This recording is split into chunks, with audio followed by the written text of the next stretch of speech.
Welcome back to the my new video guys and my YouTube channel guys. Today friend we are going to talk about guys how can we unpair Bluetooth earphone to our Poco phone. Friends, you want to unpair guys your Bluetooth earphones. So how can you unpair guys? Today I will show you guys in this video friends.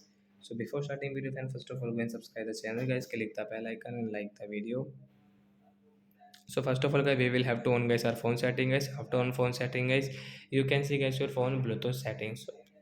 So guys click on phone Bluetooth setting and sorry guys, and guys you can see right side this arrow guys, tap here friends. You can see your use for calls and media. So you want to off guys your media audio guys, you can off from here if you want, and you can on from here guys. You can see use for phone calls guys, you will off. So guys you cannot pick up guys phone calls guys. You can see this used for phone audio guys, you can see you cannot do guys. You want to on, you can on from here. And guys you can see this unpair option guys, you want to unpair guys, we will unpair. After unpair guys we cannot use. If we use, so we will have to pair, so we will off it. So thanks for watching the video guys, we will meet on next video. Bye guys.